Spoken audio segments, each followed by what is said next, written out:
जय जय जगन्नाथ नमस्कार संध्या खबर रे ओम न्यूज आपण मानकु जणाउछि हार्दिक अभिनंदन। आसंतु किछि गुरुत्वपूर्ण घटना पुरी नजर पकेबा पूर्व लघुचाप जनित वर्षा रे ओडिशा परे कोन रहिछि यार प्रभाव आसंतु ना टेक्निक खबर पुरे टिके नजर पकेनबा।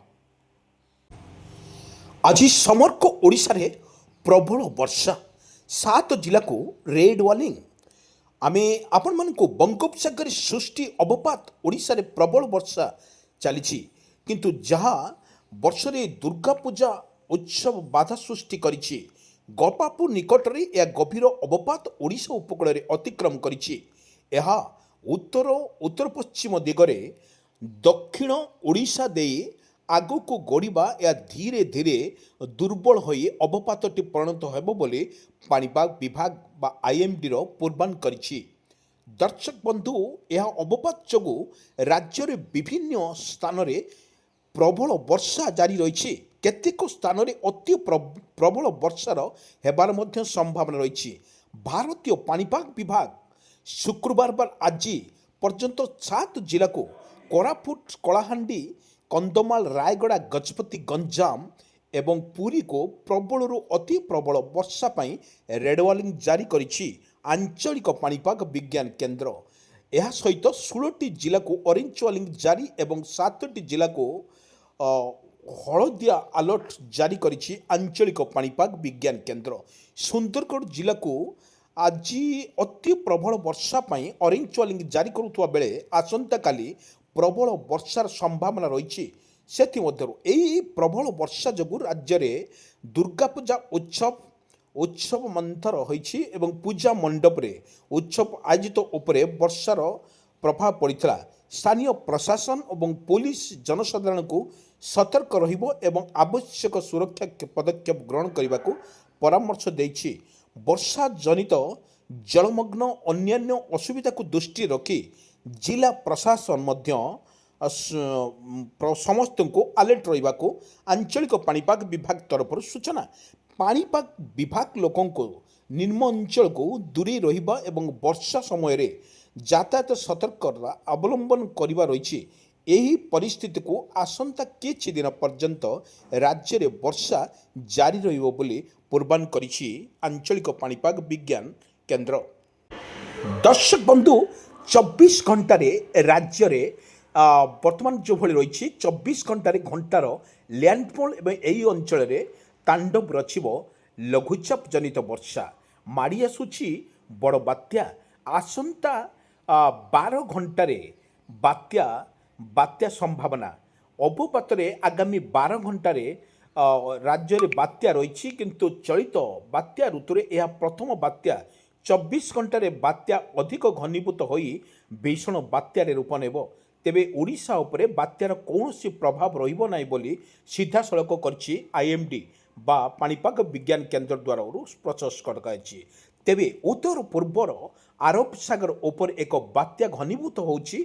आसंता 24 घंटे यह भीषण बात्यार रूप नेब इत्यादि। वर्तमान द्वारका को प्राय 250 किलोमीटर पश्चिम एवं पश्चिम दक्षिण पश्चिम एवं गोपालपुर ठारू 270 किलोमीटर पश्चिम एवं जो भली रही नालियारू 280 किलोमीटर दक्षिण पश्चिम एवं जो भली कराची पाकिस्तान 400 किलोमीटर पाणीपाग अच्छी किंतु आसंता 24 घंटे यह बड़ धरणर बात्यार परिणत हो पारे बोली समुद्र मध्य बड़ गोटाउछि।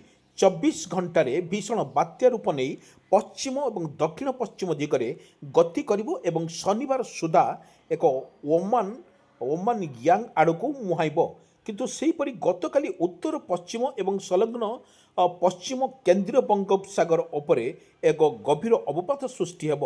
अंचल जो भली आसाम मेघालय एवं उपकूल आंध्र प्रदेश ओडिशा रे किछि अंचल प्रबल वर्षा हेब बोली किंतु अवपात गोपालपुर निकट में ओडिशार उपकूल अतिक्रम करथिले किंतु पवन सर्वाधिक बेग घंटा प्रति 55 रु 56 किलोमीटर थिला। वर्तमान जहाँ अपडेट खबर सामना को आसुची राज्य रे प्रबल वर्षा बंगोपसागर रे ସୃଷ୍ଟି ହେଉଥିବା ଲଘୁଚାପ ଗଭୀର ଅବପାତ ରୂପ ନେଇ ଦକ୍ଷିଣ ଉପକୂଳରେ ଅତିକ୍ରମ କରିଛି। ଏହା ପ୍ରଭାବରେ ଦକ୍ଷିଣ ଓଡ଼ିଶାରେ ଅନେକ ଜିଲ୍ଲାରେ ବର୍ଷା ଲାଗି ରହିଛି। ଫଳରେ କିଛି ଜିଲ୍ଲାରେ ତଳିଆ ଅଞ୍ଚଳରେ ବୁଡ଼ି ଯାଉଥିବା ବେଳେ ରାଜ୍ୟର ଆଶଙ୍କା ଦେଖାଦେଇଛି। 17 ଜିଲ୍ଲାକୁ ୟେଲୋ ୱାର୍ଣ୍ଣିଂ ଏବଂ 7 ଜିଲ୍ଲାକୁ ରେଡ୍ ୱାର୍ଣ୍ଣିଂ ଜାରି କରିଛି ଆଞ୍ଚଳିକ ପାଣିପାଗ ବିଜ୍ଞାନ କେନ୍ଦ୍ର। ଆଜି ଅତି ପ୍ରବଳ ବର୍ଷା ପାଇଁ ସୁନ୍ଦରଗଡ଼କୁ ଅରେଞ୍ଜ ୱାର୍ଣ୍ଣିଂ ଜାରି ଏବଂ କାଲି ପ୍ରବଳ ବର୍ଷା ସମ୍ଭାବନା କେନ୍ଦୁଝର, ମୟୂରଭଞ୍ଜ, ଝାରସୁଗୁଡ଼ା, ବରଗଡ଼ରେ ଦିଆଯାଇଛି। ବର୍ତ୍ତମାନ ଯେଉଁଭଳି ଦିଆଯାଇଛି ୟେଲୋ ୱାର୍ଣ୍ଣିଂ ଜାରି କରିଛି ଆଞ୍ଚଳିକ ପାଣିପାଗ ବିଜ୍ଞାନ କେନ୍ଦ୍ର। ଦର୍ଶକ ବନ୍ଧୁ କହି ରଖୁଛୁ ବାରମ୍ବାର ଓଡ଼ିଶାରେ ଲଘୁଚାପ ଫଳରେ ବର୍ତ୍ତମାନ ଓଡ଼ିଶାରେ ରହିଛି ସ୍ଥିତି ବର୍ତ୍ତମାନ ସଙ୍ଗୀନ ସ୍ଥିତି ରହିଛି। କିନ୍ତୁ ଲଘୁଚାପ ଜନିତ ବର୍ଷାରେ ପ୍ରତ୍ୟେକ ଜିଲ୍ଲାରେ ଜାରି ରହିଛି ତୁହାକୁ ତୁହା ବର୍ଷା ଆଉ ବିଜୁଳି ଘଡ଼ଘଡ଼ି ସହିତ ବର୍ଷା ମଧ୍ୟ ଜାରି ରହିଛି। ଦର୍ଶକ ବନ୍ଧୁ ଆମେ କହି ରଖୁଛୁ ଓଡ଼ିଶାରେ ଲଗାଣ ବର୍ଷା ଫଳରେ ବର୍ତ୍ତମାନ ପରିସ୍ଥିତି ଅତି ଭୟଙ୍କର ସ୍ଥିତି ନେଇଛି। କୌଣସି ଜିଲ୍ଲାକୁ ବର୍ତ୍ତମାନ ଜାରି ରହିଛି, ଅନେକ ଜିଲ୍ଲାକୁ ଜାରି ରହିଛି ବର୍ଷା। ଏହି ବର୍ଷା ଫଳରେ ଅନେକ ଜିଲ୍ଲାରେ ମଧ୍ୟ ଜଳମଗ୍ନ ସୃଷ୍ଟି ହୋଇଛି। ଆମେ ଯଦି କହିପାରିବା ପୂର୍ବରୁ ସେପ୍ଟେମ୍ବର ଆଉ ଅକ୍ଟୋବର ଆଉ ନଭେମ୍ବରରେ ପ୍ରବଳ ବର୍ଷାକୁ ନେଇ ବର୍ତ୍ତମାନ ଯେଉଁଭଳି କିଛି ନା କିଛି ଦେଖାଯାଇଛି ଏକ ବିପଦ ସଂକେତ ଦିଆଯାଇଛି। କିନ୍ତୁ ସେତେବେଳେ ଯେଉଁଭଳି କରାଯାଇଛି 12 ଘଣ୍ଟାରେ ବଡ଼ ବାତ୍ୟାକୁ ନେଇ ମୋତେ ସତର୍କ ସୂଚନା କରିଛି। କିନ୍ତୁ ଆରବ ସାଗରରେ ବାତ୍ୟା ସମ୍ଭାବନା ଆଗାମୀ 12 ଘଣ୍ଟାରେ ରଚିବ ବାତ୍ୟା ଋତୁର ପ୍ରଥମ ବାତ୍ୟା ଆଶଙ୍କା। ସମୁଦ୍ରରେ ମଝିରେ ଦାନା ବାନ୍ଧୁଛି ବାତ୍ୟା। ଆରବ ସାଗରରେ ବାତ୍ୟା ଆଶଙ୍କା। ଉତ୍ତର ପୂର୍ବ ଆରବ ସାଗରରେ ହୋଇଛି ଅବପାତ ସକ୍ରିୟ ଥିବାବେଳେ ଏହା ଆଗାମୀ 12 ଘଣ୍ଟାରେ ଘୂର୍ଣ୍ଣିବଳ ସୃଷ୍ଟି ହୋଇପାରେ। ଏହା ପଶ୍ଚିମ ଦକ୍ଷିଣ ପଶ୍ଚିମ ଦିଗରେ ଗତି କରିବ ଫଳରେ ଚଳିତ ବାତ୍ୟା ଋତୁର ପ୍ରଥମ ବାତ୍ୟା ଆଶଙ୍କା କରାଯାଇଛି। ବଡ଼ କଥା ହେଉଛି ଏହା 24 ଘଣ୍ଟାରେ ଏହା ଆହୁରି ଘନୀଭୂତ ହୋଇ ଭୀଷଣ ବାତ୍ୟାର ରୂପ ନେବ ବୋଲି ଆକଳନ କରିଛି ପାଣିପାଗ ବିଭାଗ। ଏହି ଭୀଷଣ ବାତ୍ୟା ଆସନ୍ତାକାଲି ଓମାନ କିମ୍ବା ୟେମେନ ମୁହାଁଇବ ବୋଲି ପୂର୍ବାନ କରିଛି ଆଞ୍ଚଳିକ ପାଣିପାଗ ବିଜ୍ଞାନ କେନ୍ଦ୍ର। ଦର୍ଶକ ବନ୍ଧୁ ଆମେ କହି ରଖୁଛୁ ଲଗାତାର ଭାବରେ ଓଡ଼ିଶାରେ ଜାରି ରହିଛି ବର୍ତ୍ତମାନ ଯେଉଁଭଳି ଲଘୁଚାପ ଜନିତ ବର୍ଷା।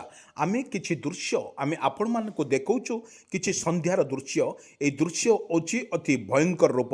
ଏହି ଲଘୁଚାପ ଜନିତ ବର୍ଷାରେ ପ୍ରବଳ ଭିଜୁଛି ସାରା ଓଡ଼ିଶା। ଅନେକ ଜିଲ୍ଲାରେ ମଧ୍ୟ ବର୍ଷାର ମଧ୍ୟ ତୁହାକୁ ତୁହା ବର୍ଷା ରହିଛି। କିନ୍ତୁ ଆମେ କିଛି ଦୃଶ୍ୟ ଆମେ ଆପଣମାନଙ୍କୁ ଦେଖାଉଛୁ। ଯେଉଁ ଦୃଶ୍ୟ ହେଉଛି ସନ୍ଧ୍ୟାବେଳେ ଦୃଶ୍ୟ।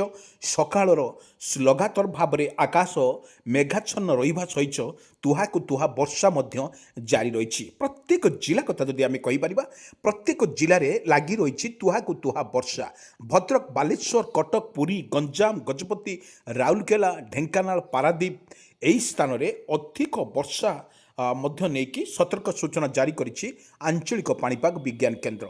ଦର୍ଶକ ବନ୍ଧୁ ଆମେ କହି ରଖୁଛୁ ଲଗାଣ ବର୍ଷା ରହିଛି। ଏ ଲଗାଣ ବର୍ଷା ଫଳରେ ଓଡ଼ିଶାରେ ସବୁ ଜିଲ୍ଲାପାଳମାନଙ୍କୁ ମଧ୍ୟ ସତର୍କ ସୂଚନା ଜାରି କରାଯାଇଛି। କିନ୍ତୁ ସର୍ବଶେଷରେ କୁହାଯାଇଛି ଯଦି କୌଣସି ପ୍ରକାର ବଡ଼ ବର୍ଷାର ଆଶଙ୍କା ଦେଖାଯାଏ ସେଥିପାଇଁ ପ୍ରତ୍ୟେକ ଜିଲ୍ଲାପାଳଙ୍କୁ ଅଫିସ ନ ଛାଡ଼ିବା ପାଇଁ ମଧ୍ୟ ନିର୍ଦ୍ଦେଶ ଦେଇଛନ୍ତି। କିନ୍ତୁ ବଡ଼ କଥା ହେଉଛି ଲଗାତାର ଭାବରେ ଯେଉଁଭଳି ଲଘୁଚାପଟି ସୃଷ୍ଟି ହେଉଛି ବଙ୍ଗୋପସାଗରରେ ସୃଷ୍ଟି ହେଉଥିବା ଲଘୁଚାପଟି ଧୀରେ ଧୀରେ ଦୁର୍ବଳ ହେବ ଏବଂ କାଲି ପର୍ଯ୍ୟନ୍ତ ପ୍ରବଳ ବର୍ଷାକୁ ନେଇ ମଧ୍ୟ ସତର୍କ ସୂଚନା ଜାରି କରିଛି ଆଞ୍ଚଳିକ ପାଣିପାଗ ବିଜ୍ଞାନ କେନ୍ଦ୍ର ବା ପୂର୍ବାନ କରିଛି ଆଞ୍ଚଳିକ ପାଣିପାଗ ଏବଂ ସମସ୍ତଙ୍କୁ ସତର୍କ ରହିବା ପାଇଁ ନିର୍ଦ୍ଦେଶ।